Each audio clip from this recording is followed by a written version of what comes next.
What's going on, good people? How's everybody doing? I should say good evening, depending on where you are. Good afternoon, good morning. I doubt anybody watching this, it's morning where they are. But shout out to everybody that's in the building. Shout out to the 11 people already in the building. Make sure you hit that like button on the way in. Let the algorithm know and the Giants fans know that we're in the building. We're going to vibe out tonight, man. It's going to be a good show today. We got some things to talk about. We got some OTA things to talk about. We got some OTA fights to talk about. We got some things to talk about, and I'm up against it. I know that the UFC fight is on, so you know what? We're gonna try to do this that way we can get to the main events. So we ain't gonna be here too long, but we're gonna have us a good time. Wait a minute. Heavyweight champ of the world says, "Woo!" But what else? What he said? Fire Dable. Now we on that type of time already. Pump the brakes, brother. Pump the brakes. Pump the brakes. Trust me, I was there. I was there. So let's set the mood right. Pause. Get the background music going. We got some things to talk about, man. Let's see what we're gonna do. Let's see. Maybe that.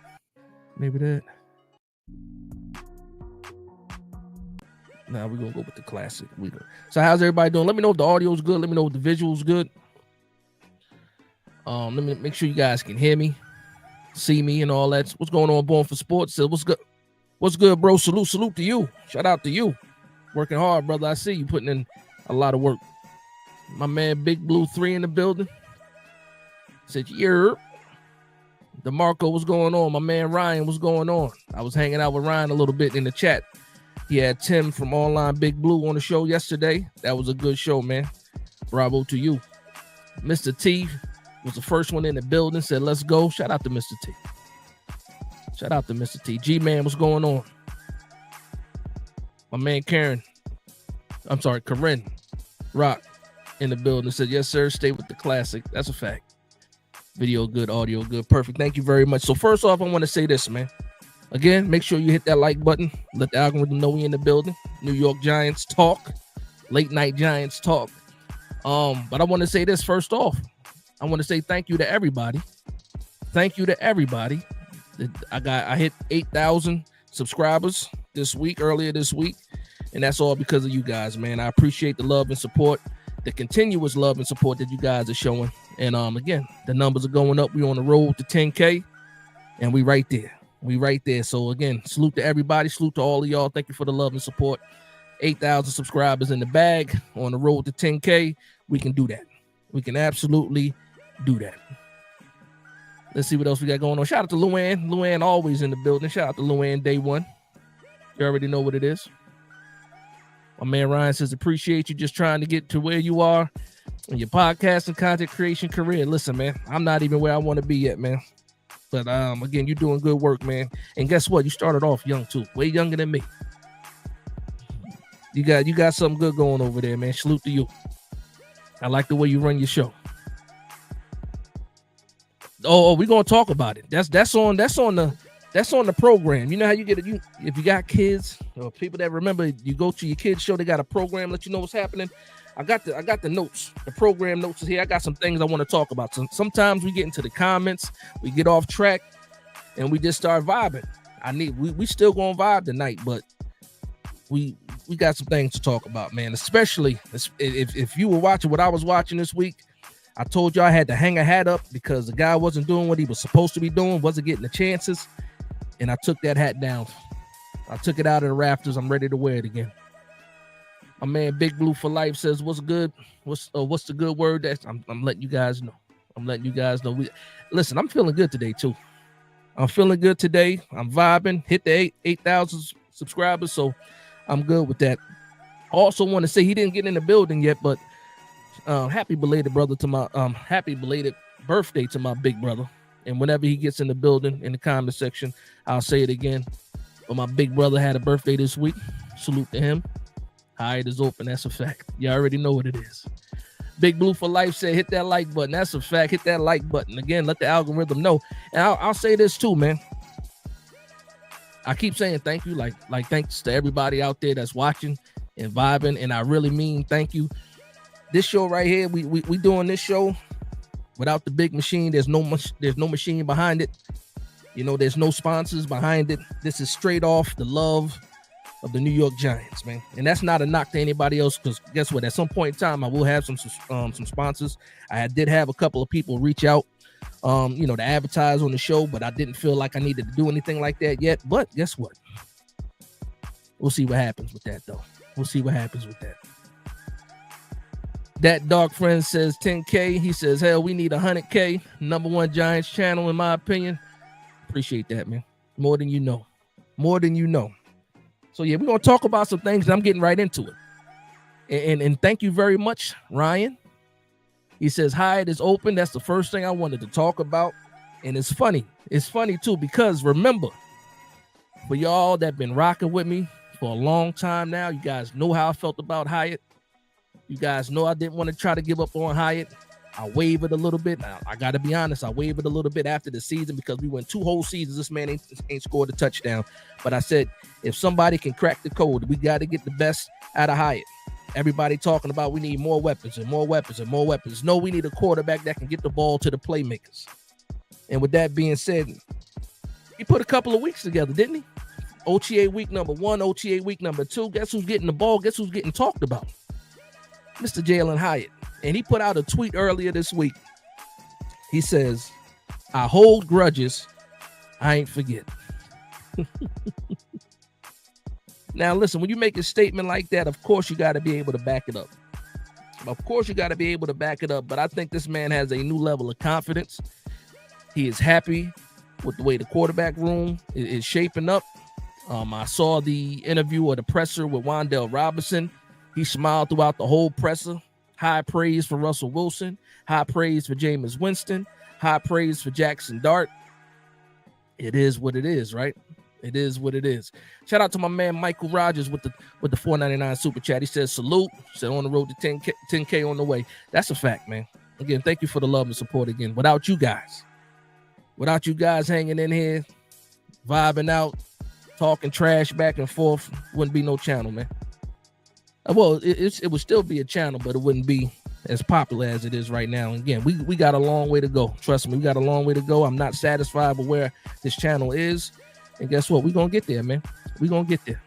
Shout out to my man, Coach Ed, in the building. He says, peace and blessings, brother Dash. Everybody, I'm assuming he says, hit that like button, subscribe and notify, and share on all social media platforms. Love is love. Appreciate that. I do really appreciate that, Coach Ed. Shout out to you. I'm glad you're feeling better. You already know what it is. We talk behind the scenes. We message back and forth. That dog friend says, Hyatt is like, whoa, we have a quarterback now. Yeah, listen. What did Wan'Dale say? Wan'Dale said that Russell Wilson that the ball drops right into the bucket. And it's funny too, because Slayton had a good day too. I'm gonna get into the OTAs. I want to talk about Hyatt a little bit first. Before we get into the rest of the OTA practices, because again, we had a lot of things to talk about. We got a fight to talk about. Dane Belton is having a hell of an OTA already. We already know what it is when it comes to that, though. But yeah, Hyatt, man. I like the swagger. It looked like he gained a little bit of weight. Again, there's no pads, only helmets. But he's building the chemistry with Russell Wilson, most importantly, because that's who the starter is going to be. But anybody that tells you to calm down, OTAs don't matter. OTAs matter, especially when you got a brand new set of quarterbacks in the building, outside of Tommy DeVito, of course. But this quarterback room is all new. Guys got to build chemistry. These practices matter a lot. They don't have, maybe not to the running backs too much, maybe not to the offensive linemen too much, because they can't get down and dirty like they want to. But it absolutely matters, especially for the defense, on the defensive side, the secondary, stuff like that. This is very, very important. This is all about install. And also, we're going to talk about what some of these coordinators talked about too. But I just wanted to say that Hyatt is open. It's a brand new year, brand new season. We already got 4 weapons in the wide receiver room. Pump the brakes on Gabe Davis. Pump the brakes on what's the dude's name? Amari Cooper, sorry. Pump the brakes on those guys. Pump the brakes on Keenan Allen. We already got a room of wide receivers. Let's go ahead and get cooking with them. Let me get to some of these comments before we move on. I did see a few of them though. My man, shout out to my man ATX. He says, what's really good, brother? He said, our defense is going to eat this season. That's a fact, man. I feel good about the defense. I'm going to talk about what Shane Bowen said at the podium too. He says, where can I get one of those hats from? It's in the store, man. So if you go to the channel, there's links to all the to the merch store. So all the hats that you've seen, some of the hats that I didn't even put on yet, that I haven't worn in a lot of these videos, you'll see all the stuff is there. We got hoodies, we got hats, we got shirts, we got all that, sweaters. It's all in the store, man. So, it's right there. My man Jay Lathan says, what up, Dash? Big Blue in the building. The foundation this year. No excuses. This year. There's no excuses at all. Whether we do good, whether we do bad, there's no excuses. You got the names. You got the roster. Let me turn this music down just a little bit. Just a little bit. Shout out to my son for the beat. No excuses, man. No excuses. You're absolutely right. Where we go?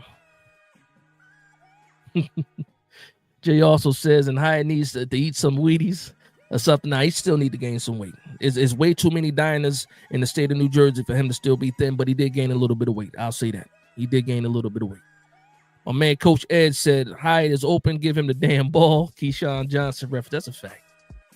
For the people that are too young to know that. Give him the damn ball, man.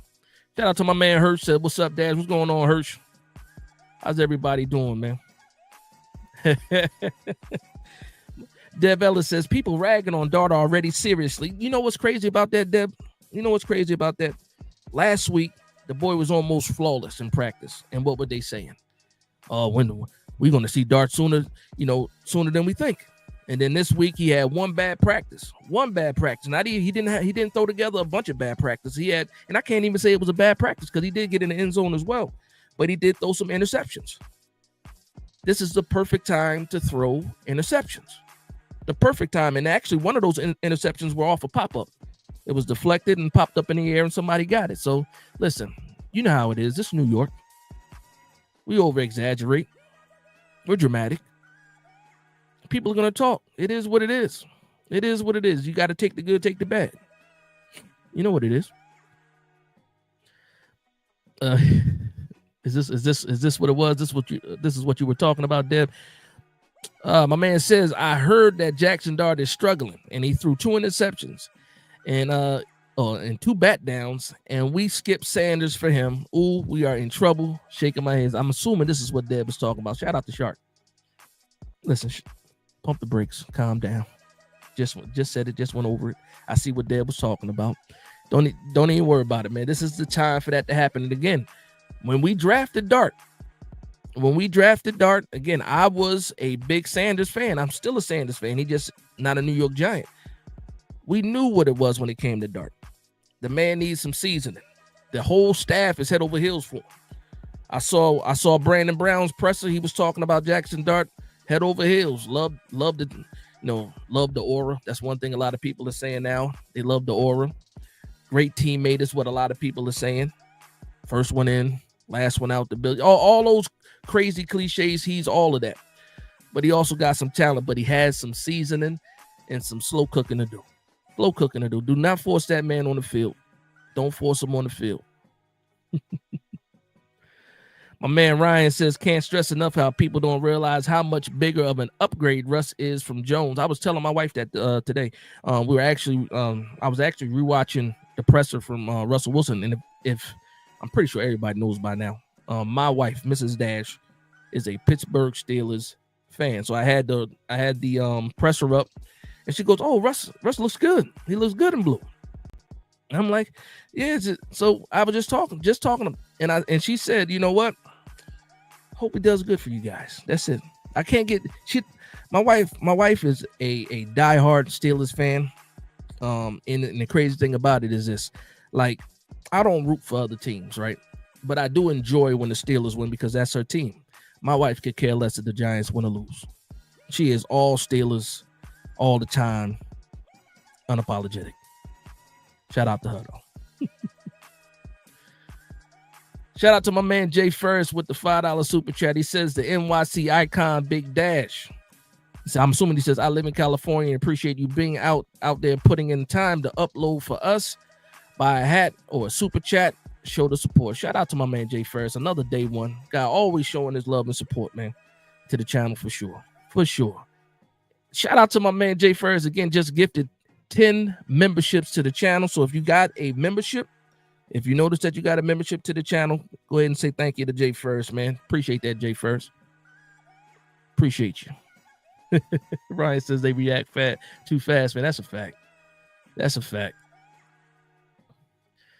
Born for Sports says, give me 2024 Russ before week 15, and this offense should be at least improved. Nah, that's a fact, man. That's a fact. And that's what a lot of people like.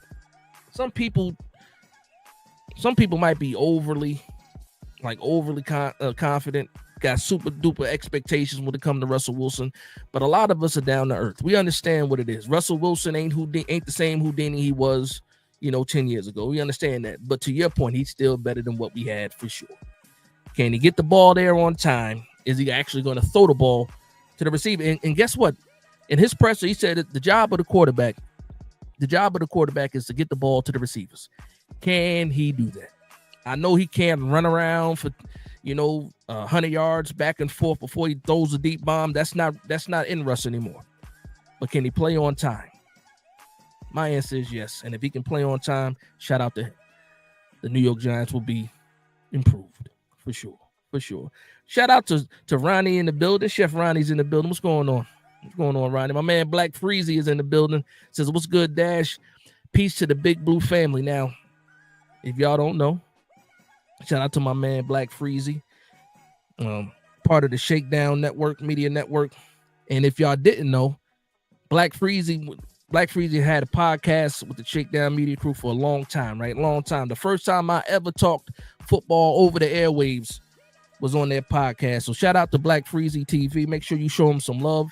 Another fantastic Giants content creator. So make sure you go ahead and subscribe to that channel.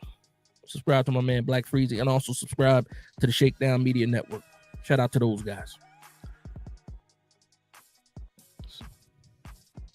A lot of people showing some love to Jay Ferris. Ronnie showing some love to Coach Ed. That's funny. So my man, that dark friend, says, how does Mrs. Dash like the A-Rod news? You know what? At first, she didn't want no parts of Aaron Rodgers. At first, she didn't want any parts of Aaron Rodgers, just like a lot of people.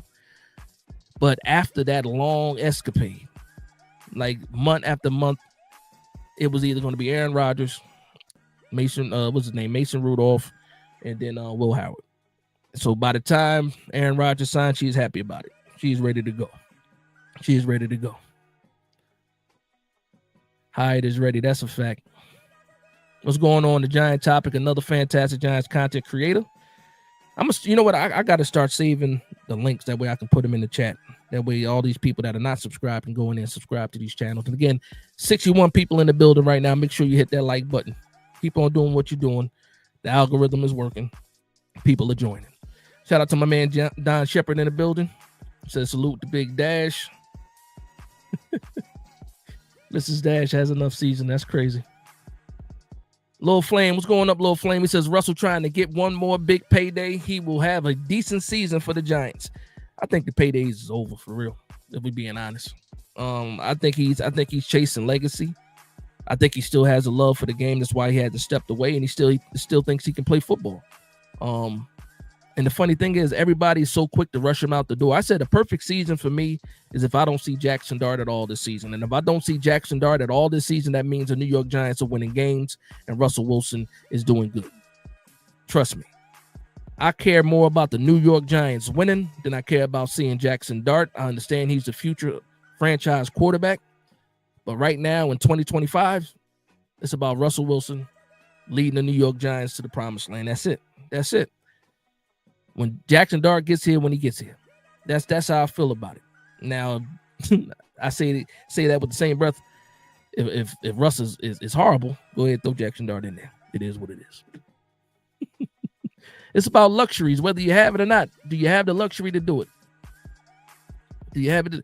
Shout out to my man Jay Ferris with the support. You see this. He says, Ryan, you gotta have, I think, 200 subs to get super chats. But the S offer goes down the longer you bullish on Russ and Carlton. Now I think what they did is I think they lowered it to 500 for the super stickers. I think you can send super stickers. Because I was trying to get, he's a giant podcast. They're almost at 1,000 subscribers, and I was trying to send them a super chat, and I couldn't do it. They didn't have it set up, and I was telling you, like, you guys are almost at 1,000, man. You can set it up for sure. Set it up. Shout out to my man TP Way the Giant in the building. Says Peach Dash into the chat.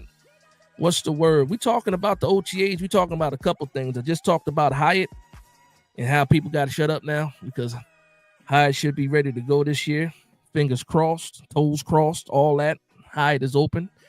Didn't even get to talk about, we didn't talk about OTAs yet, but we're going to get into that. Coach Ed is a legend. That's a fact.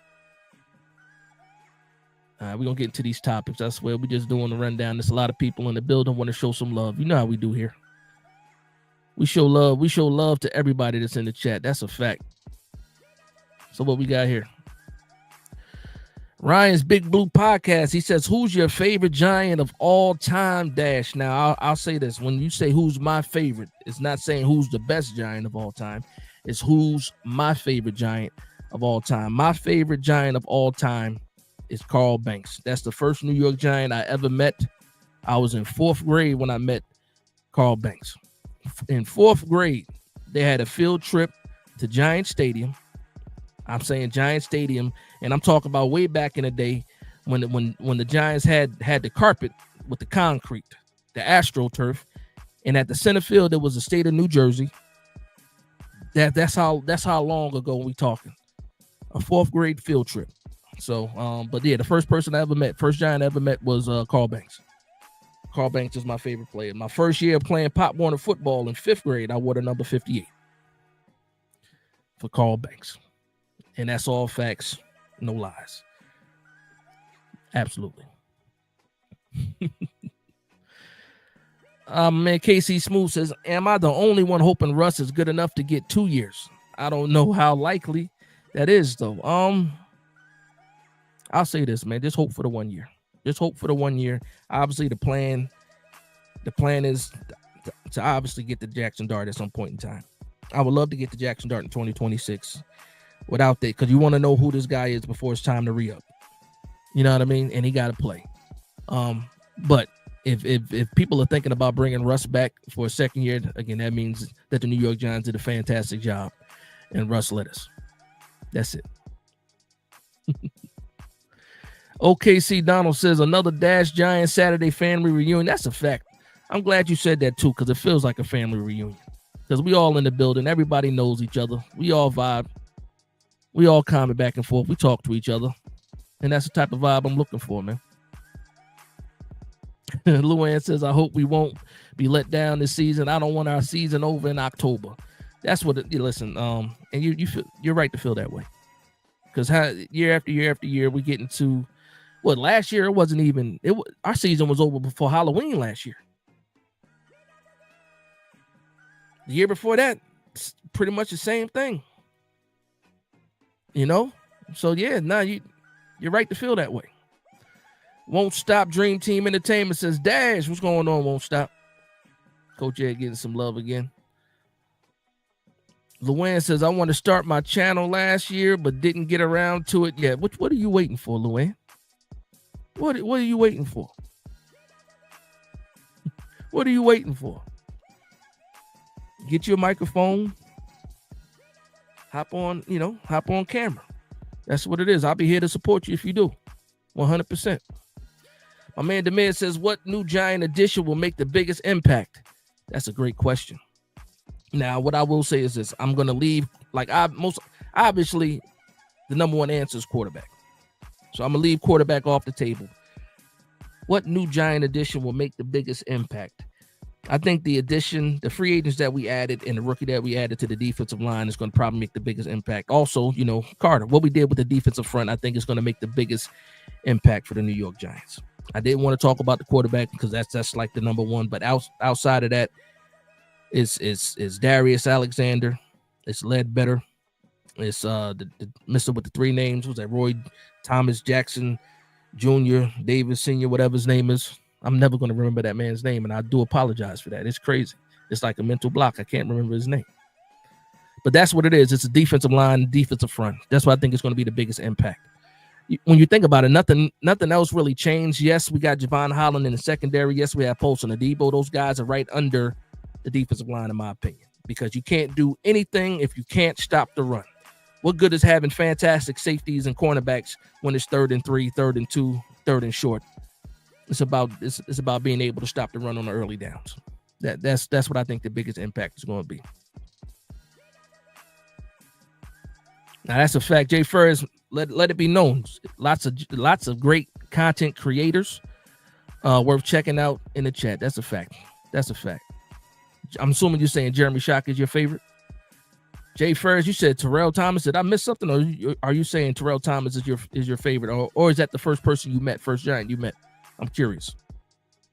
Well, I know Terrell Thomas went to USC. I remember that.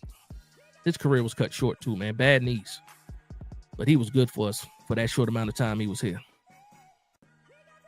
The red logo on the 50, that's a fact. Some of y'all remember. Some of y'all old enough to remember that. Some of y'all old enough to remember that. See, and we're already getting off track, right? So I want to talk about the injuries now, right? Because I do have some concerns. One person that's on the injury report that I'm not concerned about him is Malik Neighbors. Obviously, the nagging issue with the toe. Right now, he's not participating in the drills and OTAs, but he is out there on the field. It's load management. I'm pretty sure we'll get to see him run some routes and join some activities in mandatory minicamp in 2 weeks. But just wanted to talk about that, put that on the table. We're not blind to the fact that Malik Neighbors got a toe issue. I don't know if he's scared of surgery or something like that, or he just feels like it'll heal naturally, but it's been nagging him since college. At some point in time, he's going to have to get over his fear of surgery and probably get that toe fixed. But right now, it's load management. They're playing it down. I'm going to leave it alone. Next thing, Andrew Thomas, again, they're just bringing him back, casually. So, it's the foot. For me, you got to rest Andrew Thomas as long as possible. Wait till he's absolutely healthy before you put him out there. He's been in this system for 4 years now. Nothing's really changing for him. The play calling is the same. The scheme is the same. You might have a new guy next to him at left guard if Runyon's not the guy, or if Runyon moves to the right side. But right now, I'm not worried about Andrew Thomas either. Just need him to get healthy. But the guy that I am concerned about is the rookie that we drafted, Darius Alexander. They are holding him out of practice. They're not giving him a helmet, even when he's on the side, But nobody is saying anything about what is wrong with Darius Alexander. Like nothing. I jumped into the combine notes and all this. I can't find anything or any issues that or what's happening with Darius Alexander. So right now, that's a big question mark. He is not practicing, and I really do want to know why. I want to know if it's something that we need to worry about or if it's something that they're just being overly cautious with. But I need to figure out what's going on with Darius Alexander. Anybody out there, let me know if you know, because Dash don't know. There's one thing I don't know. I don't know what's going on with Darius Alexander, and it's kind of pissing me off. I don't want to worry, but I'm a little bit worried about it. Because if we're talking about, this ain't even full contact. We're talking about just helmets out there not really hitting. So what's the concern? What's going on with Darius Alexander? I need to know what's going on.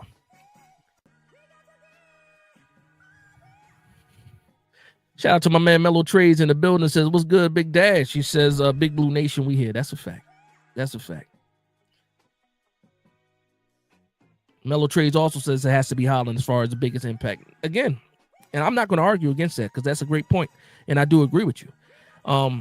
And I'm not mad at anybody that picks Holland over anybody else because I do think he also will have a big impact on his team. But for me, again, I remember throwing my remote. I remember throwing my hat at the TV. I remember being upset, throwing pillows off of the couch because we couldn't stop the run. So I think the addition of adding all these, like, just think about what we did in free agency. We brought in guys that can stop the run. That's what we did. And I think that's what we need to address the most. Dexter Lawrence needs some help down there. Pause. Black Frieza says, yo, Dash, I think this defense is top 5 this year. Question is, can we average a score of 21 points? Optimistic, I know. We should be able to put up 21 points. when I think about what held us back last year, guys were running around. It was guys getting open. We couldn't punch the ball in. We had time of possession. We had a good time of possession. We just couldn't score. I'm just thinking right now, again, quarterback play matters, especially down into the red zone. I remember when Dable first got here in 2022, our red zone offense was fantastic. We got to get back to that. We got to be able to run the ball. And for me, you got the running back spot committee. You got Scatterbo out there now. The matchup with Tyrone Tracy. I think you're right. If we can score 21 points, we can flip the record for sure. We can get to that 9 to 10 win category if we can do that. If we can score 21 points for sure. As far as the defense being top 5, that's the goal for sure. I think we definitely should be able to make it into the top 10. I think that's if we don't make it into the top 10, for me, I believe that might be a failure. It just depends on what happens in the win column. But I think there's enough talent on this team to be top 5. I just don't want to bite off more than I can chew. So right now, top 10 is the goal for me. But again, I'm not going to knock anybody that wants to be top 5 because I want to be top 5 too. My man Kelvin is it Arzu. Kelvin Arzu, what's going on, Kelvin? He says, if Russell Wilson does a great job this year, i.e. playoffs or more, do you think he'll start next year over Dart?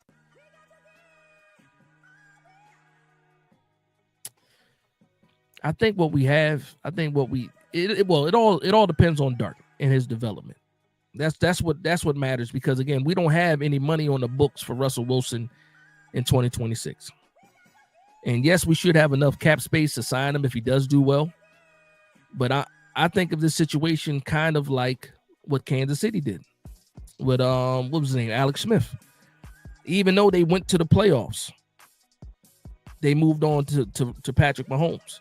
It's up to Jackson Dart whether or not, if Russell Wilson does a great job, whether or not we re-sign him or we hand over the reins to Jackson Dart. That's my honest opinion. If we did not have Jackson Dart on the squad, and Russell Wilson did lead us to the playoffs, then absolutely he gets another contract. It just depends on what Jackson Dart is going to do. That's my honest opinion. Subject to change. Lil Flame says the quarterbacks drafted this year are so damn polarizing. Ward, Shuck, what's his name? Shaw, Shuck, whatever his name is. Dart, Sanders, these guys are all looking promising. They're having some good practices, that's for sure. I haven't seen anything on Tyler Shuck, but Dart has his highlights. Sanders has his highlights.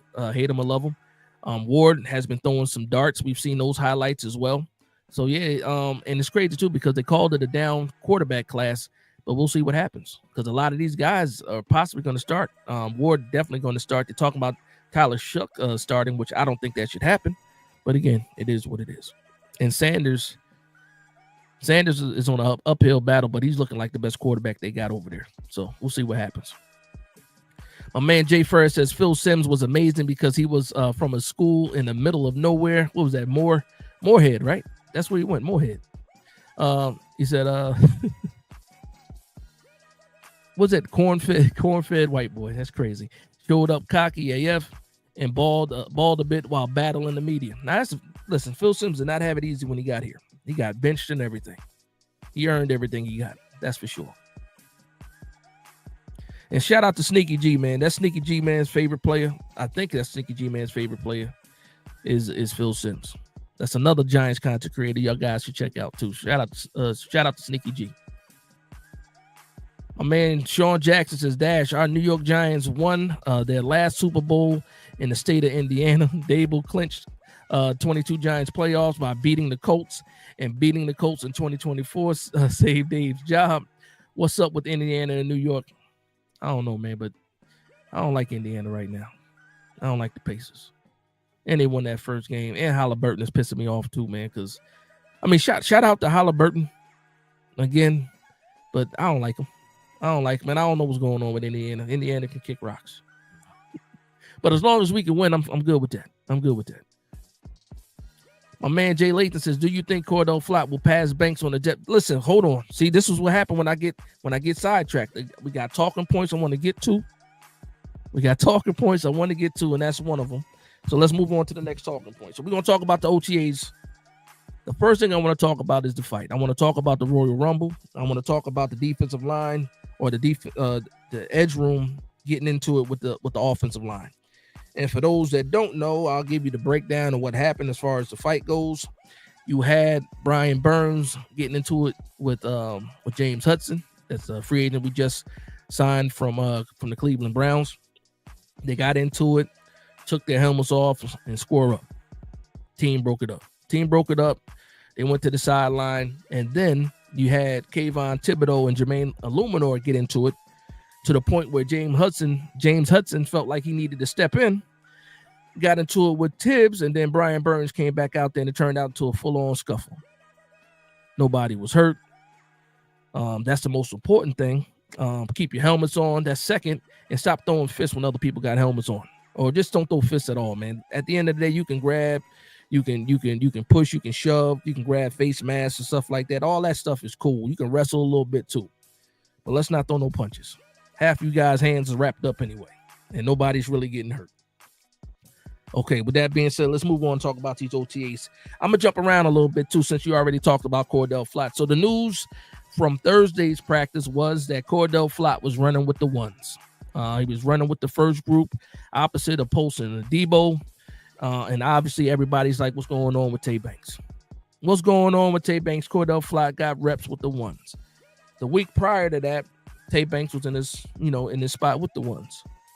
So, to Jay Lathan's question, do you think Cordell Flott will pass Banks on the depth chart this season? Early on, absolutely not. Will I be surprised if he took over, throughout the season? That would mean Banks is horrible again. And then yes, absolutely he can surpass him, but I don't think that happens anytime before the season starts, unless Banks just has a horrible training camp, horrible preseason, and then Cordell Flott is just the guy. But I think we can pump the brakes on that. I was surprised when I saw that mentioned by the beat writers when they tweeted that out. But I think right now Banks is going to be safe. He's still the first round pick. They're still going to give him every opportunity to get out there and it pretty much is his spot to lose. It's his spot to lose. But again, you want to see what Cordell Flott can do. He's in a contract year. You want to find out whether or not you want to bring this guy back or not. And when you think about the cornerback room, once you get past Cordell Flott, it's wide open. It's wide open. So that's going to be a competition that we want to keep our eyes on or keep a lookout for, throughout training camp, throughout the preseason. And I'm curious to see what happens with that. But again, yeah, Banks was not with the ones on Thursday when the beat writers were in the building. And Cordell Flott was. So shout out to Cordell Flott for getting those reps. The next person I want to talk about is a guy that is controversial a little bit, because in some cases people think he sucks. In some cases people say, you know what, he's good. He's always in the right place at the right time. And when I say something like always in the right place at the right time, what name pops into your head? I'll give you guys a second. Not too long though, right? I'm talking about Dane Belton. Dane Belton has 3 interceptions this week alone in OTAs. 3 interceptions.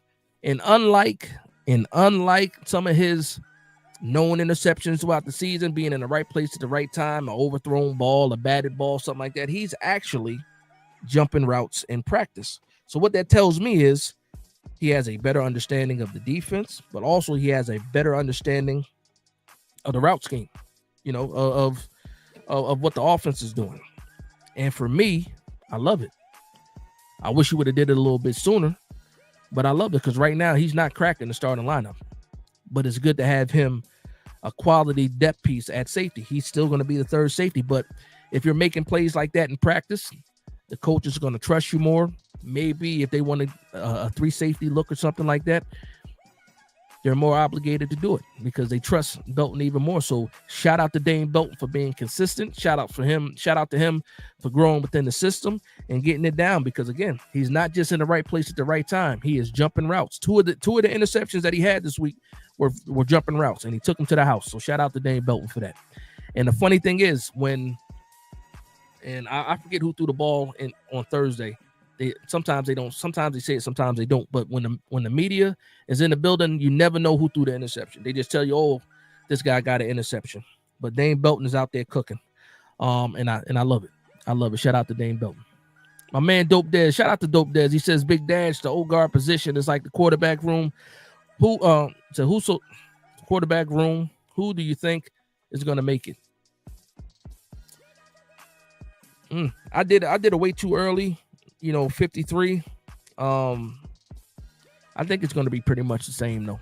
You're going to add in Bo, because right now Marcus Bo is a tackle / guard, whatever. They had him inside and outside. Shout out to the Giant Insider for letting me know that information. But yeah, I think it's going to be pretty much the same. You're going to have Runyon. You're going to have Van Roten. You're going to have Evan Neal now. Most likely Jake Kubas makes the team. And Marcus Mbo is probably going to be listed as a tackle, but also being one of those guards too. So those are the guys that I think are going to make. For me, I think we keep 10 offensive linemen. I think that's something we're just going to do this year. And we rarely don't keep 10. Most of the time we keep 9, but I think we keep 10 this year. And somebody correct me if I'm wrong, but I believe we normally keep about 9 offensive linemen.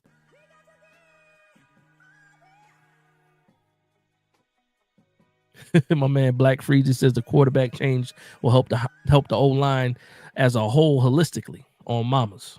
Said on mamas. Shout out to my man Nova Nebula in the building. What's going on, Nova? My man That Dog Friend says I'm excited about Golston. I am too. I did mean to mention him as well as far as these new additions to the front, and he's going to play his role too. That's a fact. And it's funny too because I saw him in a picture with the edge rushers, and to me, I still think he's going to be a guy with his hand in the dirt. I think he's going to be the 3 technique, he should be the 3 technique, but we'll see what happens. I should say he's going to be the defensive end in the 3-man front. But they got him with the edge room right now too. My man Trap says just ready for week 1. I hate waiting. That's a fact. Let's see what my next thing I want to talk about is. Okay, I also want to talk about Darius Slayton. And let me get through some of these comments and get caught up for a second too. Let me see how many people, because a lot of people are in here. And you guys are commenting for sure. And someone get caught up.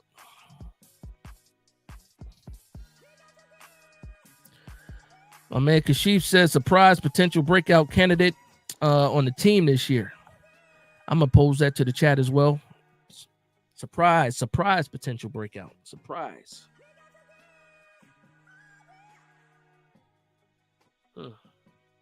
Jalen Hyatt. Jalen Hyatt would be my surprise potential breakout candidate for the year. Jalen Hyatt. A lot of people are down on him.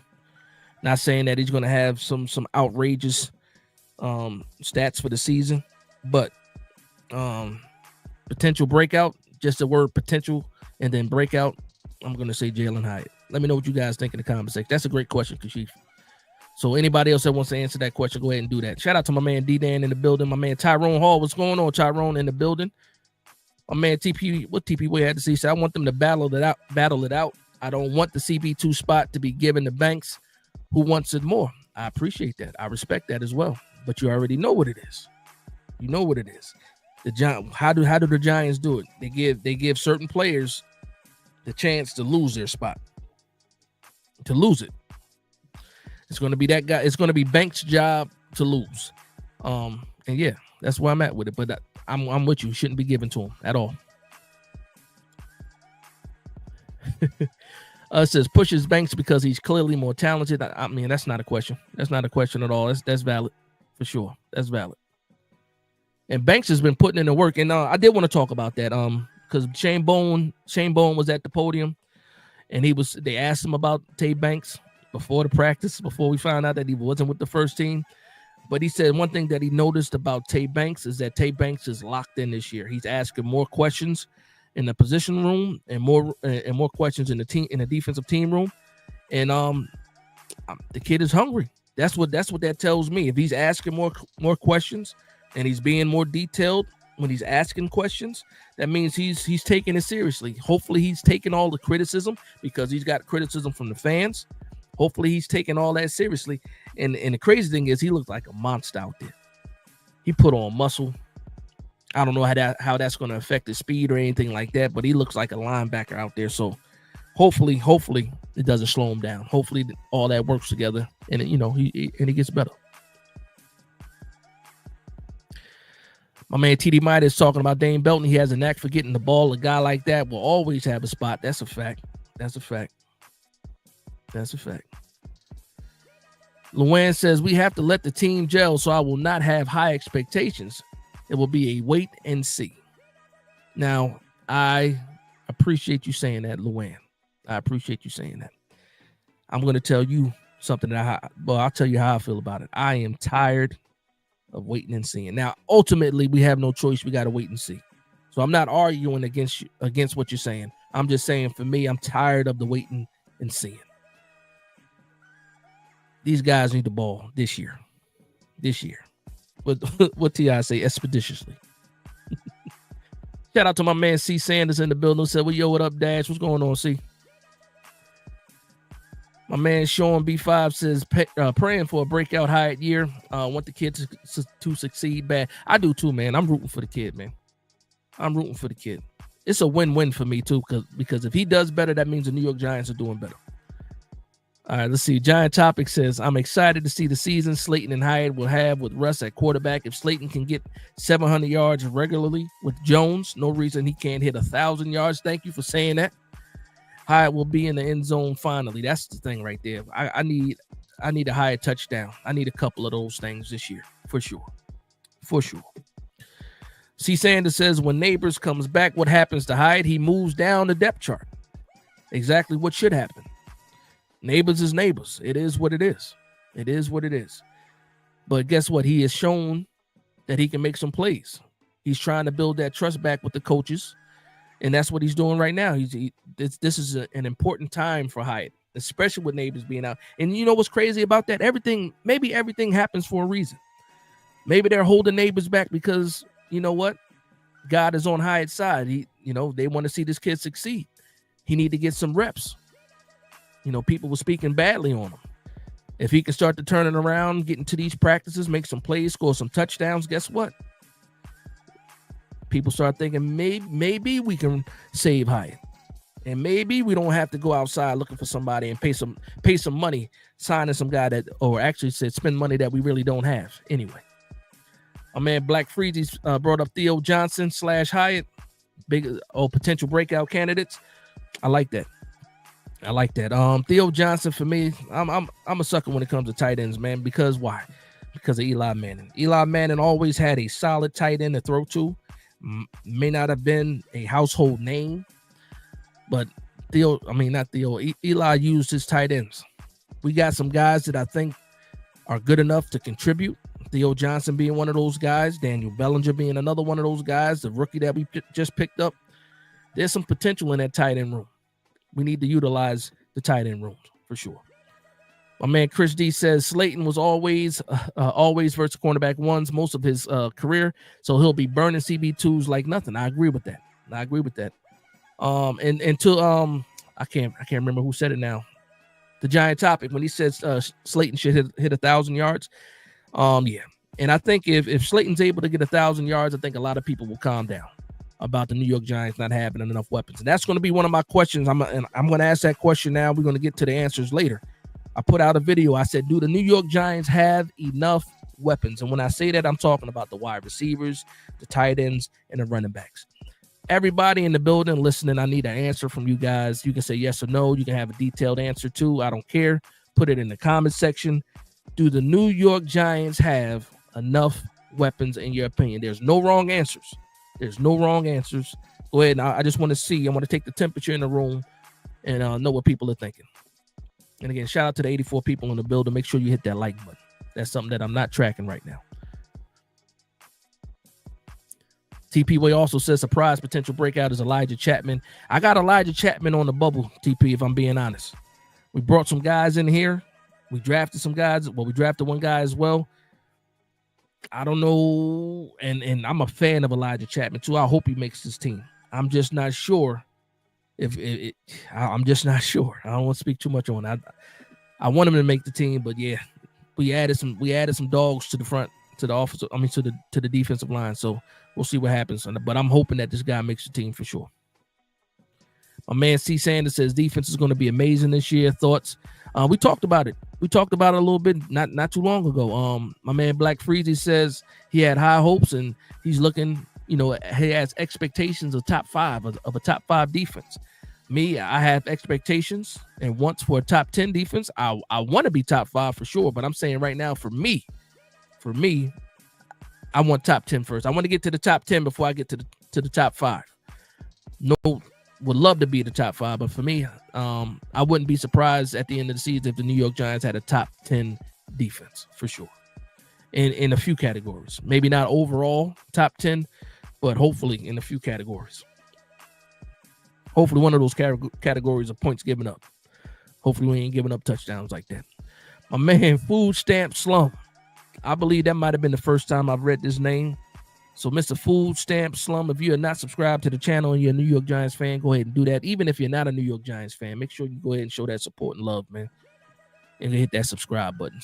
My man says, I think this year that we shut up all of the haters, so that lets me know that you're already a New York Giants fan. Again, Food Stamp Slum. This is my first time seeing that name. The picture looked familiar, though. So maybe you changed your name. I'm not sure. But said, coming all the way from Mississippi. Shout out to Mississippi, man. I got family in Alabama, 10 minutes away from Mississippi, where we're from, where my family is from. But shout out to Mississippi, though. Mississippi in the building. Shout out to that. My whole father's side is from Alabama, right on the borderline of Mississippi, place called Aliceville, Panola, Alabama, too. Luann says, I see Theo being a good tight end. We have not had a good tight end since Shock. Yes. Not to the level of, we haven't had a tight end to the level of Shockey. We have had some solid tight ends since Shockey. I love Kevin Boss. What's the guy from Ohio State that was after Kevin Boss? I'm drawing a blank. Number 85. Forget it. Larry Donnell was okay. We had a couple of good tight ends. Remember Will Ty? My man Coach has said, it would concern me if any player worries about what a fan says, myself included. They should only be worried about what their coaches and their teammates are saying and work to improve from that. That's a fact. Listen, I would love for the players to be tuned in. I would love for the players to watch this channel. But again, I'm realistic. I'm a fan. I'm just a regular fan. I know a little bit about ball, little bit about ball, you know what I mean? I think more than a casual, I'll say that myself. But at the end of the day, these guys that played on the field, man, it is what it is. Don't listen to me. Because in some cases, I might hurt your feelings after a loss. So please don't. But show your love and support, man. Make the Giants great again.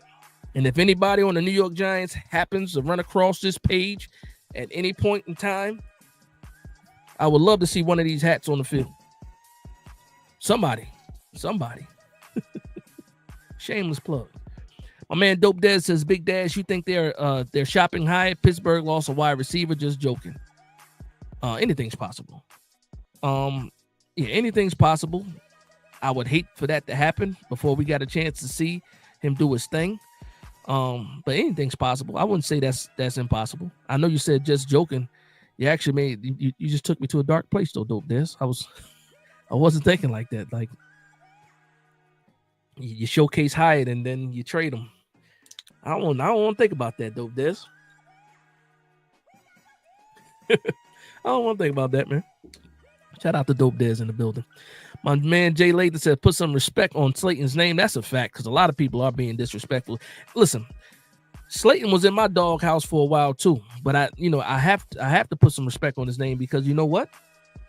When I think about what he had to deal with, how many catches he was having, like you said, he was averaging 40 to 50 catches and still getting 700 plus yards off of 40 to 50 catches. If he can get 80 catches, he should be a 1,000-yard wide receiver for sure. And then all that stuff about the New York Giants don't have a wide receiver duo, all that gets put to bed for sure. Luann says, I love Slayton. Deb Ellis says, Carter is getting overlooked with all of the QB chatter. I hope Carter is a beast and gets the Giants defense respect. When you say he's getting overlooked, by who though? Because people are not talking about him as much? Because I feel that. I do feel that, Deb. He is not getting. We figure he was the 3rd overall pick, but when we're watching these OTAs, it's all about Jackson Dart and the quarterbacks and the wide receivers. Why? Because it's the flashy things. And he did have a would-be sack this week. In practice, it was on Jameis Winston on a rollout. He was able to get there and get the would-be sack. But once the pads come on, you know what happens once the pads come on.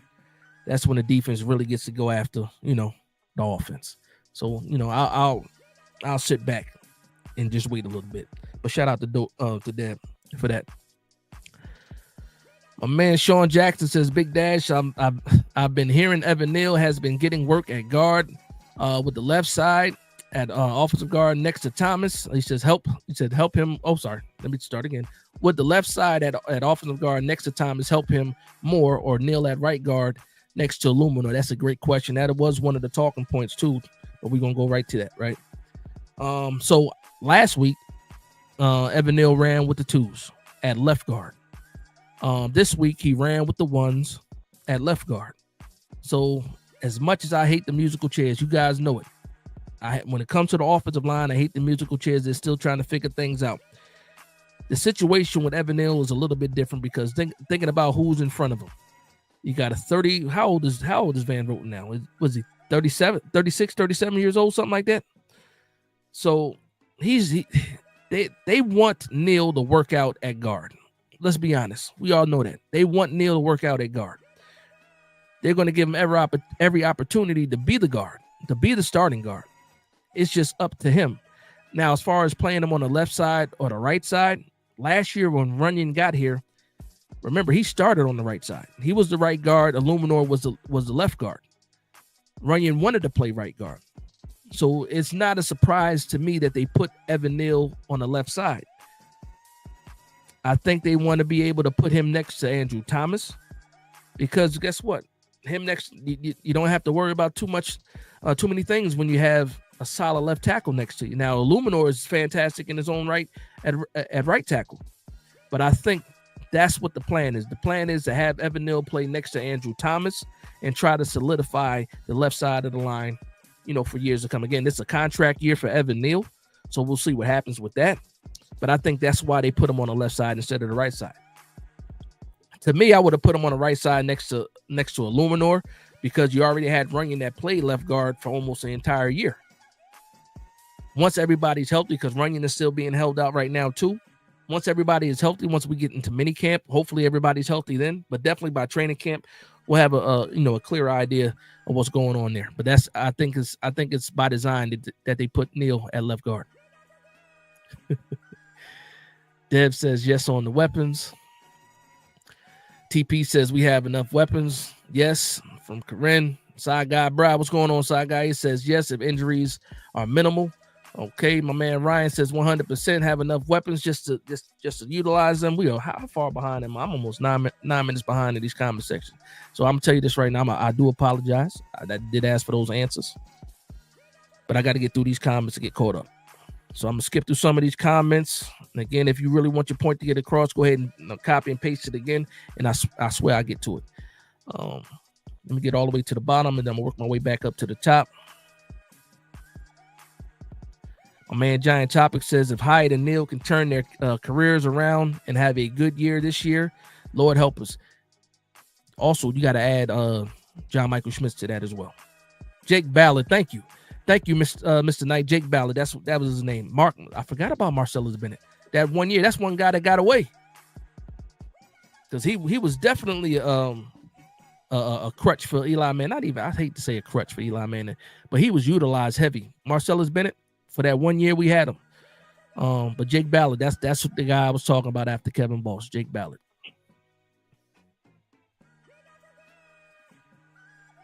Luann says, Dash, do you expect the O-line to be good? Game one? I don't because of Neal. And if it does take time for them to gel, but we need to win, start 4-0. That's a good question. I do expect the offensive line to be good in game one. I do expect it. It's not a lot of change. So I do expect this offensive line to be good day one. Absolutely. Shout out to my man Dip with the $10 super chat. Says conspiracy theory. Neighbors is on punishment for speaking on Shador falling in the draft. I know it's just the OTA, but the number one wide receiver should be working with the ones, working with the new quarterbacks. Are you buying the bubble wrap toe injury? I'm absolutely buying it. I'm absolutely buying it. I don't care what neighbor says. You want him to build that chemistry with Russell Wilson. You absolutely want that to happen, and I don't think that the New York Giants are petty enough to do it. That's just my honest opinion. I think the toe is a real thing. And they are really trying to make sure that everything is okay. Bear Pascal was another one. That's a fact. That's another one. Yep. All right, I'm going to work my way back up through the list.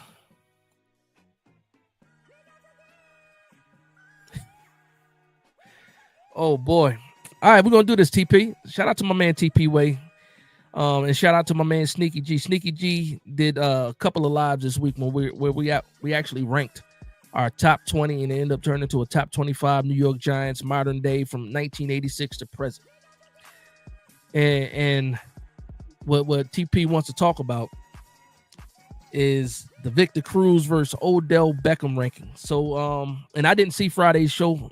Took the family out to eat, so I missed the rankings. I didn't get a chance to watch the show, so I don't know if anything changed between Odell Beckham and Victor Cruz. So, obviously, Odell Beckham and both Victor Cruz made the list. Cruz was one spot ahead of Odell Beckham. So that's the question I'm gonna ask this chat, because we got enough people in the building. I know everybody that's watching is not in the comment section, but there was a debate over being a better Giant and what all that entails, the wide receiver position, the impact on the team, all that.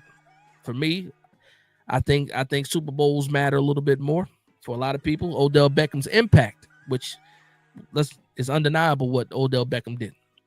Not just for the Giants, but for the entire league and all these little kids running around with blonde hair.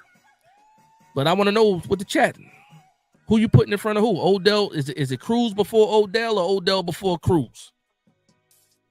Let me know. I'm gonna get to these other comments while I wait for some of those answers. Luann says, Big Blue fan. Sorry, Luann. What up with Gabe Davis? He did visit the Giants. He also visited the Steelers this week too. Left without a contract. He's coming back from an injury. They're going to monitor it. There's nobody is rushing to sign Gabe Davis. He might be a guy that you don't see until training camp if a team picks him up, because they don't know how healthy he is. But for me, I don't care about Gabe Davis. I don't. I wish I did. I don't. And the more that Hyatt plays well in these practices, the more I'm not going to care about Gabe Davis. I understand what Gabe Davis is. I understand he can step in and play well and give you some good snaps. But when I'm looking at this New York Giants team, and like you just said, you love Slayton. You don't want to take snaps away from Slayton, do you? Then leave Gabe Davis alone. Leave him alone. We ain't worried about Gabe Davis. He's not a Giant. We're not going to worry about him right now. OKC Donald says, Dash, no worries. The Thunder about to go crazy. We getting ready for the parade. Oh, you talking about the Pacers. Listen, I didn't watch that first game. I saw what happened. The buzzer beater at the end. I'm going to be locked in tomorrow for that game. I'm definitely going to watch that game. That game, I was watching the score, but I wasn't watching the game. And it seemed like it was a pretty good damn game. So I won't be missing another championship game when it comes to the NFL. I won't do it. Shout out to my man Phil in the building. It says, Big Dash just joining. What's good? What's going on, Phil? I'll be lying if I said you didn't miss anything, because we talked about a lot of things so far. We still got some things we want to talk about. I'm looking at the list, but we done hit a lot of the points already. So you did miss a lot, Phil. You might have to go back and watch it from the beginning a little bit later. But right now, stay where you are. Stay with the live feed. We vibing right now. Shout out to my man Phil, though. Black Freezy says, we have more than enough weapons, but will Dable use them correctly? Ding, ding, ding, ding, ding. If you guys know, Shakedown Media Network, they got some issues. I'm not speaking for the entire group, but they got some issues with Brian Dable, just like I had some issues with Brian Dable. Is Brian Dable going to use them correctly? That is a valid question. My answer to that is, I hope so, because I don't know. All I know is this. Last year, we had wide receivers running down the field. waving down the quarterback and wasn't getting the ball. If that same thing happens this year, those same guys waving their hand to get the ball are going to get the ball. And if that happens, that means Dable is using these guys correctly. That's the best answer. I wish I had the crystal ball, Black Freezy. I wish I did. I do too, Luann. I like Bellinger. Listen, Bellinger is one of my favorite players, man. One of my favorites. And the reason why I like Bellinger so much is because when we drafted him, I didn't know who the hell he was. Had no clue who he was. Did some research on him. Kind of fell in love with him. And then when he got on the field his rookie year, he played pretty well. And I love an underdog story. And then we picked up Darren Waller and we put him on the back burner. And last year, didn't even have enough snaps to register a grade for PFF. I'm high on Daniel Bellinger. Every time you throw that man the ball, he catches it. He catches it almost every time he catches the ball is most likely a first down. Get that man the ball some more. I love Daniel Bellinger. Ain't ashamed to say it. But Theo Johnson is ahead of him right now, so it is what it is. All right, I think I'm caught up. Oh no, I see my man Kashif says Neighbors is a legit wide receiver 1. Slayton is a good wide receiver 2. Tracy, a legit running back 1. Scat should be a solid running back 2. Theo showed potential last year with decent quarterback play. They should all look better. I got a question for you, Kashif. I got a question for you and for anybody else that want to answer it. Compare, and it's going to be hard to do it. Compare Theo Johnson's rookie year versus Daniel Bellinger's rookie year and let me know what you think. Anybody that wants to answer that, let me know what you guys think. If you're comparing both of their rookie seasons, just their rookie seasons, and remember, Daniel Bellinger got hurt just like Theo got hurt. Daniel Bellinger came back. Like, what do you think about the potential of these two guys? One was drafted in the 4th round, the other one was drafted in the 5th round. But let me know what you guys think about that. Who had the better rookie season out of those two tight ends? I think it's enough room on the team for both of those guys. Chris Manhurts is 32, 33 years old. He ain't going to be here too much longer. You just drafted Fedoni. And when I look around the NFC East, especially with the Dallas Cowboys, everybody knows how to use tight ends except for the New York Giants. We got enough guys, man. We got to tap into that potential for sure. For sure.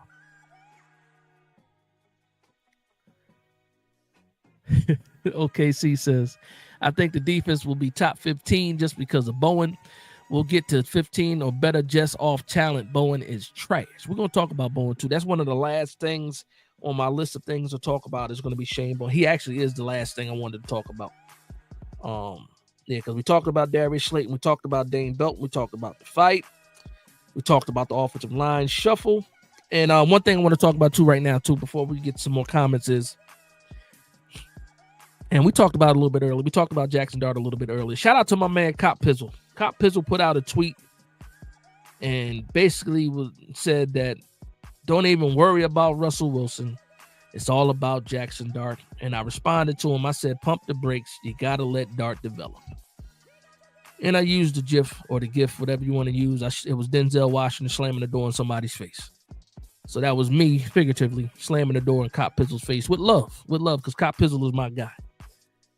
We got to stop.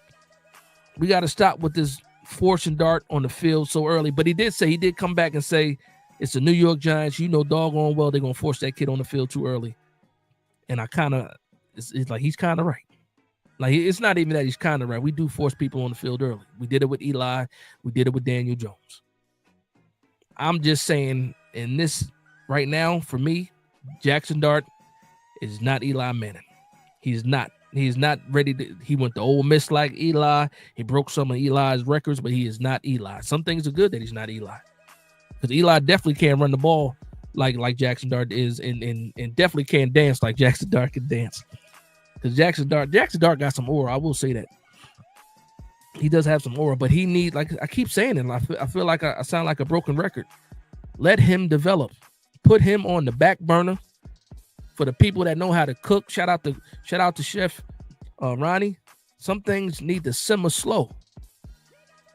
If you're making a good gravy, you gotta simmer slow. Y'all know. Put it on the back burner, on low. Let him simmer. Let him simmer. You gotta cook first, man. Don't just throw him out there. That's hilarious. All right, I think I'm caught up now. Let me go back to the bottom. All right, hold on. Where we are? All right, I think we're here. Okay, I think TP Wade says Odell was the greatest in his prime. Tyrone Hall says Cruz was a winner. Corinne says Cruz, he earned it, won a Super Bowl with the G-Men, and he's a Jersey guy. That's a fact. Cruz before Odell, no question. Deb says OBJ had more talent, but Cruz had a better career. OBJ had other issues that affected his career. Sad. Okay, we listen. Food stamp slum says Victor all day. He got the ring, the show for it. Giant Topic says if he stood with the Giants and stayed healthy, no way he doesn't have the Giants wide receiver records. OBJ before Cruz, that's what Giant Topic says. Knicks, Manningham, just me though. Where's Tuma at in that discussion, Giants Topic? Where's Tuma? Chris D says we're broke. We ain't getting nobody. So he's talking about free agency. And then Luann says, Dash, what about giving Odell a chance in 2025, Luann? Listen, I still got Odell up here. Where's he at? That's Odell. That's an Odell bobblehead right there. I still got Odell up here. I love Odell Beckham. Odell is put the foil on him. It's time to put the plate away. It's time to put. I say that respectfully with love. It's a wrap for Odell Beckham. It's a wrap. I hope and for Odell Beckham, hopefully I'm dead wrong. Hopefully he can come back and have some good years. But for me, I ain't think about Odell. That's put the foil on the plate. Put the foil on the plate. It's a wrap. Take that dish home with you. We're gonna warm that up later. It ain't for right now. It's not for right now. Let's see here. My man James Worthy's response. Oh, I see it's a response. So let me find the first one. Okay. Here we go. James Worthy says, how many wins for Daves to keep his job? Gotta have 7 wins. Gotta have 7 wins to save his job. That's my floor for the New York Giants, especially with this defense. 7 wins. My man Saigon Bright says 5 wins. Nah, I don't think 5 can get it done. I do not think 5 can get it done. I think Joe Shane. I think Joe Shane has saved his job. Brian Dable is definitely still on the hot seat. 5 games does not do it. Nope. James Worthy responded to Saigon Bright says, I hope the bar is low for Dart's sake. I see what you mean. You want him to be here for Dart. I understand. Unless I got you wrong. But that's my understanding of that comment.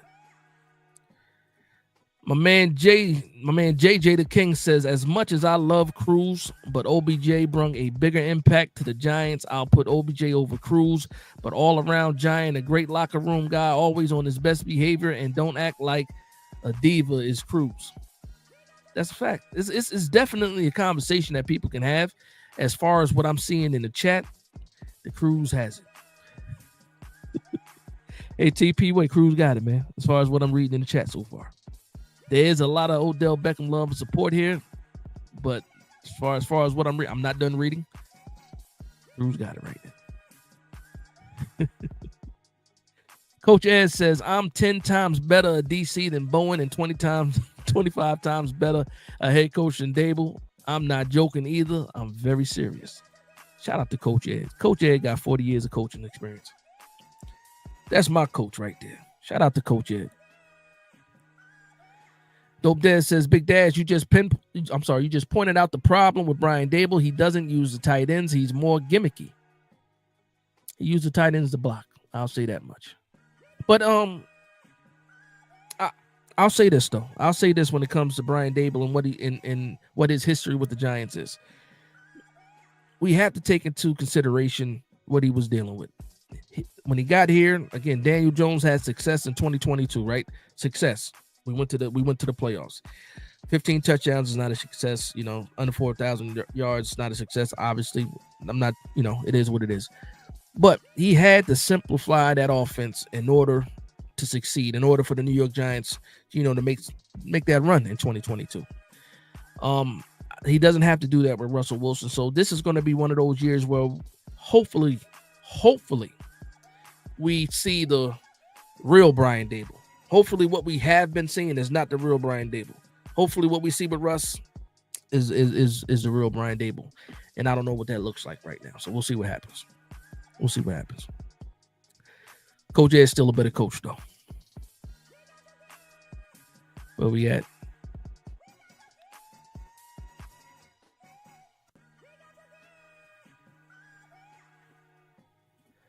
Who you talking about, Mr. Nice? Said, I don't want to bash JD, but he had a problem pulling the trigger. JD, which JD you talking about? JD. Unless you meant DJ. All right. Okay, so the last thing I want to talk about, well, the last thing on my list of things to talk about was Shane Bowen. Shane Bowen. He said a few things. He said a few things at the podium. Some things that I did like. And the number one thing that he said that I liked was that he had to build an offense for the play. I mean, a defense for the players that's best suited for the players. They have to be better. The defense. So he's already self-analyzing. He knows. He's hearing the whispers. The writing is on the wall when it comes to Shane Bowen. He has to succeed this year. But he also said that he does not feel the pressure. And when he said, I do not feel the pressure, that's a lie. That's a damn lie. Ain't no way that he does not feel the pressure to succeed, the pressure to have this defense, on 10 at the beginning of the year. He sees the names on the paper just like we do. He looks at that roster. He said he was happy with all the new additions. You gave Shane Bowen everything any defensive coordinator needs. He has that this year. He had the excuse last year of not being able to run his defense because he didn't have the personnel. This year, he has the personnel. So for everybody out there, and again, we've already answered this question throughout the stream. Shane Bowen, man.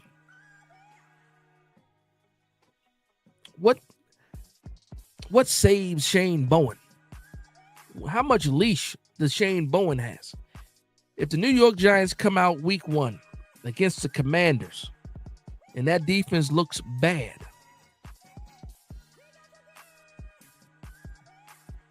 I don't know if Shane Bowen can survive that. And I said, obviously not for the team. I'm talking about for the fan base, because we can give up on a guy anytime we feel like it. The team can't do it. The organization can't do it. Obviously, there's a certain amount of leash that Shane Bowen has, but as far as the fan base goes, if we get into week 1 and this defense is not firing on all cylinders, I got a big problem with it. Let me know what you guys think. Week 1, what are your expectations for this defense week 1? And also, while he was at the podium, they addressed the treasure chest. And now I guess the New York Giants have a pirate theme thanks to little Shane Bowen and his little league team, his baseball team, the Pirates. So now the New York Giants defensive coordinator is telling everybody on the defensive side of the ball to be a pirate. And I understand what he means by it. What do pirates do? They raid, they steal. Obviously, that's an analogy for turnovers, taking the ball away. And I love it. I love the treasure chest. Somebody gets an interception, somebody recovers a fumble. You take that ball to the sideline and you throw it in the treasure chest. I love it. It adds more incentive, even though it's just a fun thing. It's not like they're getting paid for turnovers. But I love that energy. And it doesn't hurt. And it gives the defense something else to strive towards. Obviously, being better and winning games is the ultimate, motivation. But I love it. But let me know how you guys feel about Shane Bowen. And again, a lot of people have said it already. Kalen Ward says a 500 win. No, he can't be 500 and still be. Well, there is no 500 anymore because, it's an odd number of games. So 8-9, 9-8. 8 wins saves Brian Daboll for sure. Like I said, I think, to me, the floor is 7. He can't lose more than 7 games if he wants to remain the coach for the New York Giants. The only thing that it can save him if he wins less than 7 games if the offense, shout out to my man Black Freeze, if the offense is averaging 20-something points a game and it's clearly something else happening, where it's just hard-fought games and we just end up losing out, but we're competitive in every game, that might save Brian Daboll if we lose more than 7 games. But that's it for me. 7 is the floor. 7 is the floor. The Giant Topic said, maybe it's just me, but year 4 in a regime, we should be asking for 9 to 10 wins, but I think they'll get 8 to 9 wins. Listen, it's not just you. It is not just you. To your point, I made the same point too. 4 years into a regime, you better be competing. You better be knocking on the playoffs door. You better be getting deep into the playoffs. Year 4 of a regime. And the crazy thing about it is, I believe this is like the second rebuild. They got here in 2022. That was like the first rebuild or the first, stint with the New York Giants. And then we went to the playoffs, had 2 losing seasons, and now it feels like we're starting from scratch. But we're really not starting from scratch. This is year 4. To my man Giant Topic's point, this is year 4. We should not be thinking, oh, how many wins to save his job. It should be who are we beating up to get to the playoffs. That's what the mindset should be, and we're not there yet. Rightfully so, though, because we've been watching the same team for 2 years now, and I understand the reservations.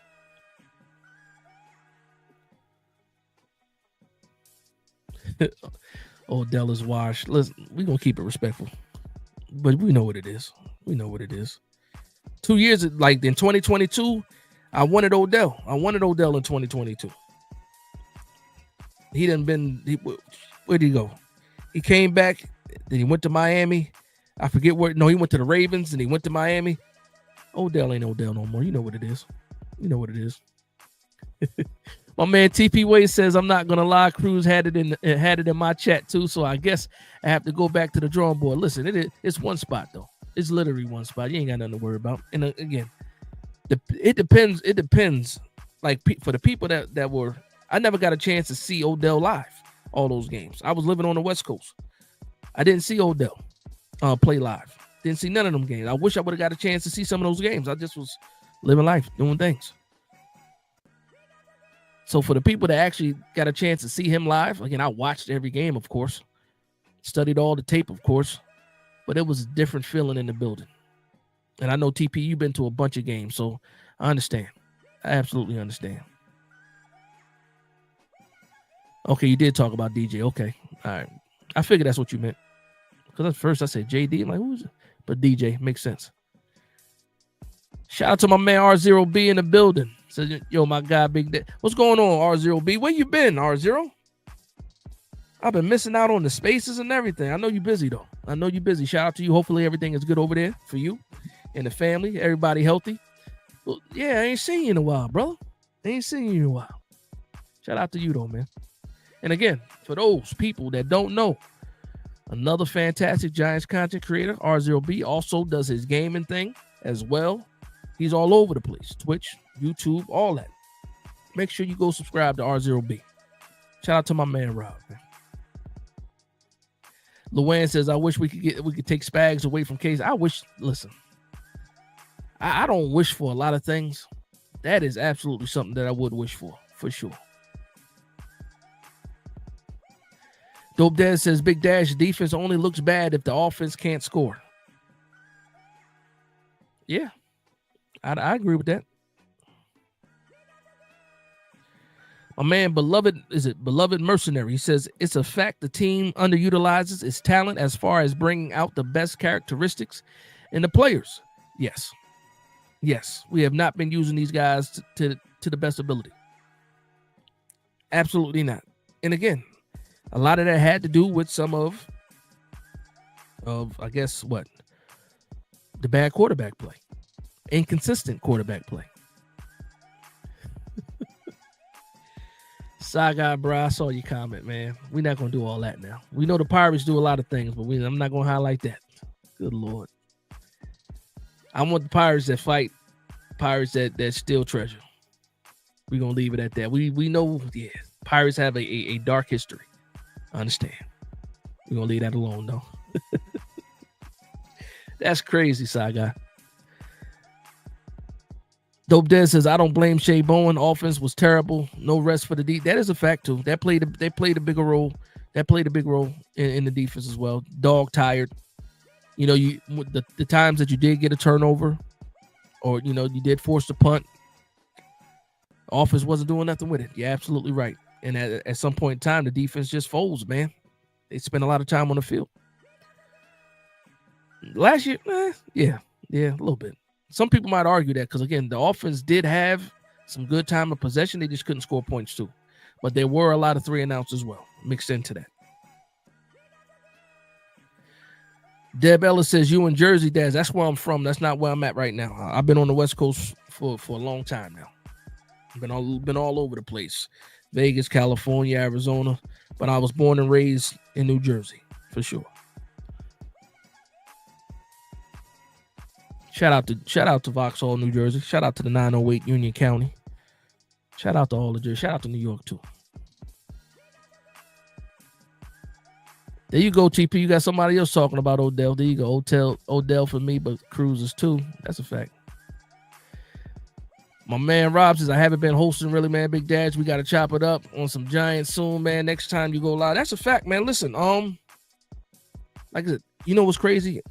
I say the show is every week, but sometimes I don't even get the thumbnail out or the post out to like 2 hours before the show starts. So I got to be better with that. But yeah, absolutely, man. Absolutely. I'm gonna get a few guys on, man. Especially the month of July. I'll say that. I'm gonna aim for the month of July. Probably get you on sooner than that, though, Rob. But when mini camp is over and we got that dry time between July and then when training camp actually starts, we definitely gonna have some people up here talking Giants, for sure.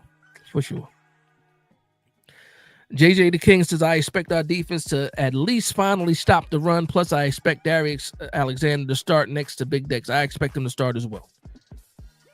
Dex needs a sidekick, and Darius Alexander should be that guy for sure. Luann says, if the O-line doesn't protect Russell, we in trouble. I'm not going to argue against that. If no matter who's back there, the offensive line can't block, it's bad. I think, yeah. My man R0B says, gotta get you on mine, Big Dash. I haven't been posting anything really. Been super busy. I know, like, soon as I saw you not putting out them spaces, I already knew you was locked in. I knew you was busy. Shout out to my man Phil. Respectfully, I don't share that information too much. Respectfully, I say that though, Phil. Shout out to you though, because I believe you are in AZ. Art says, but I'm very excited for our defense, and I think we can average 22 to 23 points a game. Listen. Like, you 22 to 23. Black Freezy said 21 points. If we can average that, I think we win. I think we definitely win 8 to 9 games for sure. If we can average 22 points, 22 to 23 points. My man Mr. Knight 960 says, do you remember the Union Market? That was the spot. I'm from Vauxhall, and you're going to ask me if I remember the Union Market. I absolutely remember the Union Market.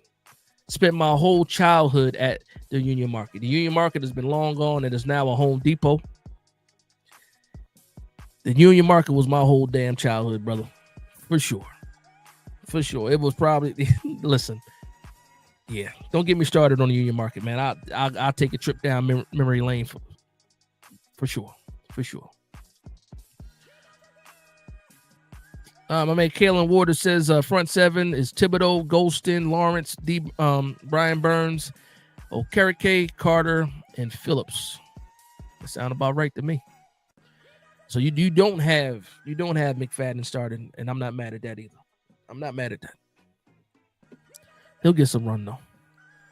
And then Kalen also says Holland, Newman, Adebo, and Banks. That's pretty much that's the same thing I'm thinking. You said is Vauxhall by Flemington. No, Vauxhall is a subset of Union, New Jersey.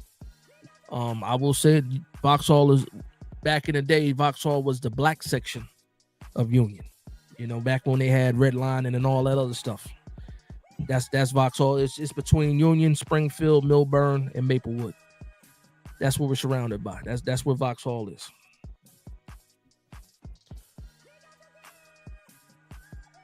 Mr. Nice is born in Newark, raised in Orange. What part of Orange you from? Well, you said Orange. You got East Orange, West Orange, but you said Orange. So, my man, one of my childhood friends played for Orange. Was it the Minutemen, right? No, is Orange the Minutemen? Or is that East Orange that a Minutemen? Orange High. It wasn't Orange. Orange had a different name for their high school. I'm trying to remember now. But my man Kafani played for Orange. Because he was from Vauxhall, then he moved to Orange when he was I think we were in middle school, and he ended up playing for them. I think he ended up running for like alderman or something like that too, man. So shout out to my man Kafani Allen. He didn't forget Phillips. Phillips was in there, JJ. Phillips was in there. Phil says, you think we're being slept on defensively. I'll say this. You know what I always hear? I always hear people say, oh, the Giants got a good defensive line or defensive front. But they never say the New York Giants are good. So I don't think they're sleeping on the New York. Well, they are sleeping on the Giants as a whole. But they are giving us some respect on what they expect this defense to look like. I will say that. But we've been down for so long, we're not getting respect anyway. We're being slept on for sure. That's why I like the first 4 games. A lot of people, when you first see those 4 games, you're like, wow, this is a tough damn schedule, which it is. But for me, I see all 4 of those games, the first 4 games that we start off with, every one of those games is an opportunity to regain respect and solidify the New York Giants. That's a fact. Finally made it in the building. My big brother is in the building, says, Big Dash, I'm late, but I'm here. Let's go, little bro. When I first started the show, you can rewind it and go back. The first thing I said was I was saluting everybody, thanking everybody for the love and respect for vibing with me. We hit 8,000 subscribers. So I was saluting and pretty much thanking everybody for that. And the second thing I said was happy belated to my birthday to my big brother. And again, that is my real big brother, Shamari Wilson, in the building. His birthday was this week, and I would love for everybody to go ahead and send that man a happy birthday. Again, that's my big brother for real. So happy belated birthday to my big brother, Shamari Wilson. Make sure you guys show some love for him in the chat, please. Please do that for me, please. Everybody ain't got to do it. I would love for everybody to do it. But please show my big brother some love in the chat, please. Tyrone Hall says, if we start 4-0, don't wake me up. Don't wake me up either. If I'm plugged into the Matrix, do not wake me up either. We start 4-0, you better let me sleep for sure. And let me tell you this. Tyrone. Between me and you, right? If the New York Giants start 4-0, I'm going to turn into an absolute monster. I cannot wait to be able to talk trash to other fan bases. I had to close my eyes and think about it because I'm imagining it right now. If we go 4-0 and we beat the Commanders and the Cowboys and the Chiefs and the Chargers, I'm telling you right now, Tyrone, there will not be anybody that can say anything to me. I swear to you, I will turn into an absolute monster. Oh my God, I would be an absolute monster if that happened. I'm telling you. Oh man, I'm telling you. The Tornadoes. Okay. Wait a minute, is that the real name? Was it Tornadoes? Hold on, where was Clifford Scott? Clifford Scott, was that East Orange? Clifford Scott, I think, was East Orange. I'm trying to remember now. It's been a long time. I graduated high school a long time ago. They'll say, yeah, Orange is Orange, East Orange, West Orange, South Orange too. South Orange Ave. Yeah, but West Orange was like the nice orange. I remember that. That's like coming out of like Livingston going into West Orange. I think you hit West Orange first. Like I said, it's been a long time since I've been there. I got to get back home though too.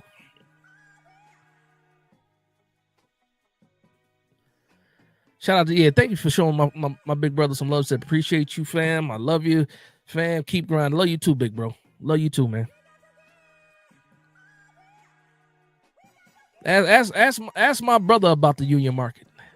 That's the Union Market was the spot. Hey, Shamar, my man he brought up the Union Market. I told him I was from Vauxhall. He said, do you remember the Union Market?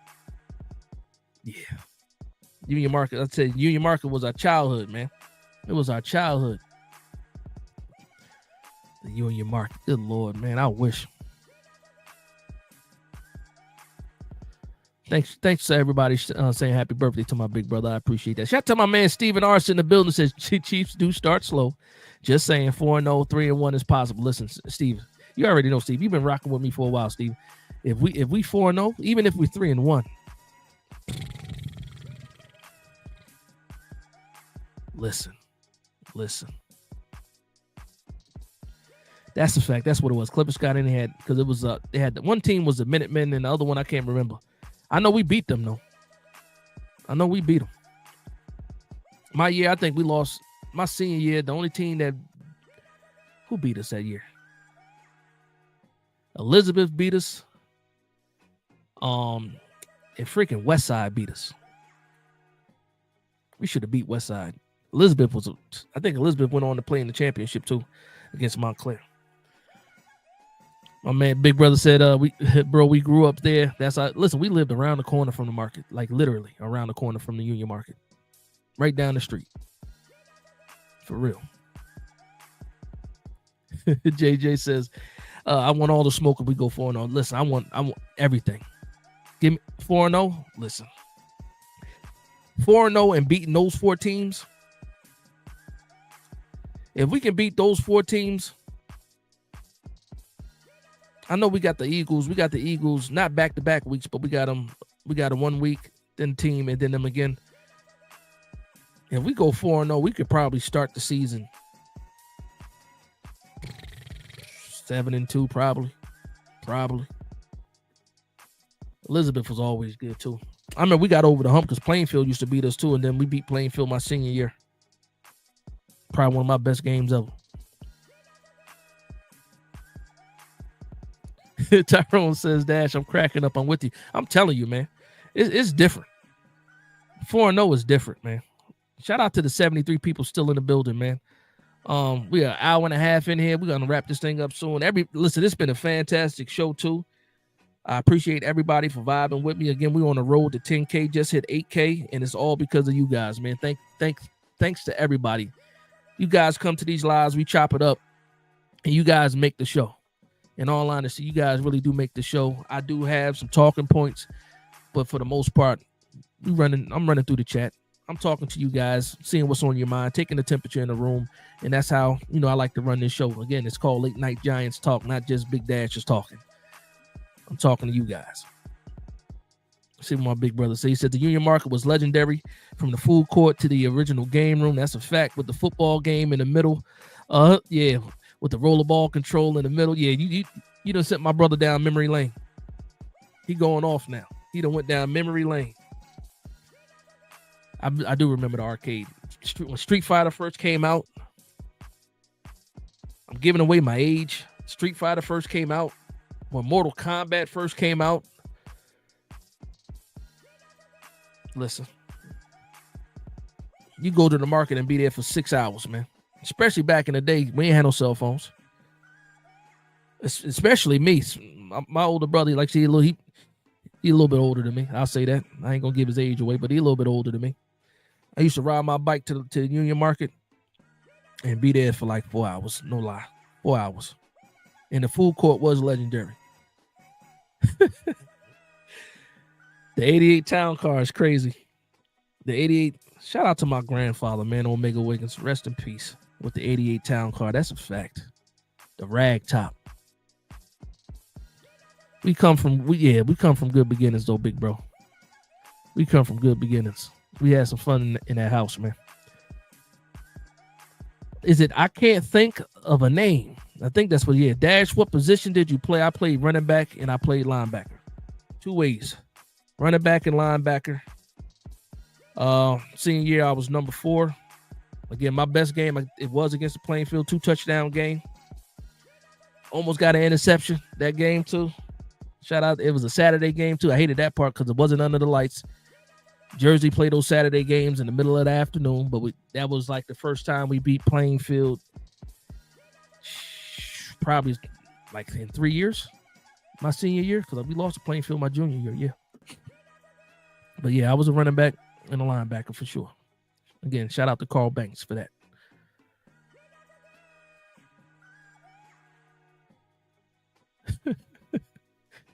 Ryan says Dash was a combo, Scatterbo, and Okereke. That's listen. I tell you, we ran the wing T offense. If anybody knows about Union High School football, we had one of the greatest high school football coaches ever. Rest in peace, Mr. Luratino. They have an award named after him now. The Giants give it away for best high school coach every year. I think it's actually a weekly award. But if you want to Google it. Lou Rutino played in the NFL, played for the Packers, coached Union football he coached in a couple places in New Jersey too. But he coached from like the late 70s to mid 90s, I think it was. State champs at the state champs. We were nationally ranked under Lou Rutino. Yeah, shout out to Lou Rutino. Rest in peace, Lou Rutino. My man Richard Murphy says Hyatt is open. Shout out, Hyatt is open. But yeah, shout out to Union, man. I wish I was a baller, man. I wish I was. I got a couple of newspaper clippings. I was in the Star Ledger a few times. I was mad. I didn't make all county though. I was upset about that. Listen, don't even get me started. Hey, we're gonna have to end the show. Because Mr. Knight is talking about Route 22. And for those that don't know, Route 22, when you say Route 22, I'm assuming you're talking about Skate 22, talking about the skating ring. And we are not going to talk about the skate ring too much here. Yeah, we're going to leave that one alone. Shout out to Brownsville in the building. My man Richard says Brownsville is in the... Shout out to Brooklyn. Brooklyn is in the building.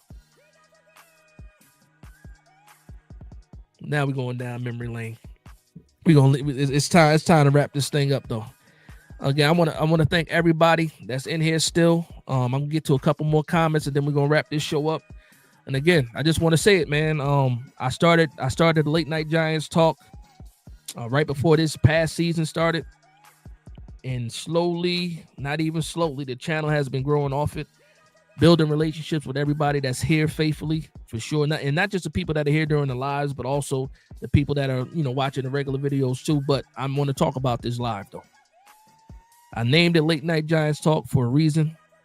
I hope that everybody that listens, that tunes in, feels like they're a part of the show as well. I try to get to as many comments as possible, and hopefully I'm able to do a good job. Hopefully I'm doing a good job for you guys, man. And at the end of the day, it's all about you guys too, because again, we're just New York Giants fans. That's it. We love the New York Giants. We love everything about the New York Giants, and a lot of you guys, and I see you guys because I still consume a lot of content from other New York Giants content creators, and I see a lot of the same names in those chats as well. And I just want to say, man, thank you for the love and support. Thank you for coming to my small corner in YouTube and vibing out with me. Again, it will not go, unappreciated or anything like that. But we done took these trips down memory lanes. Oh, we got Staten Island in the building. I got a funny story about Staten Island. He says, I can't think of the name Staten Island. What was the name of the projects that Wu-Tang Clan came from? Let me know that real quick. Cause I got a quick story about Staten Island. Yeah, shout out to Staten Island. I remember my senior year, right? I thought I was going to be a big rapper and all this other stuff, right? And one of the people that I was, went to the studios with and something like that ran a record label was from Staten Island. And I remember it was prom week. And you know how it is, and especially all across the country, it's prom. Well, it's prom time now, I think, in a lot of places, right? And I went all the way to the projects to get my hair braided at the same projects that the Wu-Tang Clan is from. And I remember being in there, and it was the hood. It was the hood. Shout out to the Wu-Tang Clan, man. But listen, man, the things you do to try to get your hair done for free. Put my life in danger for some braids. Boy, Mr. Knight says Hillside, Union, Kenilworth. I tell you what, growing up, man, people from Union, Vauxhall, we did not get along with people from Hillside, man. I'm glad that as an older gentleman, an adult, we're able to get along. But when I was in high school, middle school, they stopped Union from playing Hillside when I was a kid because the fight we had so many. Listen, I don't want to talk about the negativity. We're gonna leave it alone. We're gonna end this show on a positive note. That's a fact. We're gonna end this live on a positive note. I'm not gonna talk about the little school fights we used to have, and we already know what it is. But yeah, so yeah, thanks everybody for vibing with me. We about to go ahead and get out of here. Hopefully everybody enjoys the rest of their weekend. Already halfway through it. Enjoy your Sundays. If you're going to church in the morning, enjoy church. Make sure you tithe and do all those things like that. And people that don't go to church, and enjoy your Sundays as well. But I'm getting out of here, so I want to thank everybody for vibing with me. Please like, comment, and subscribe. And from one Giants fan to another, this is Big Dash Knows Big Blue Nation. Let's go.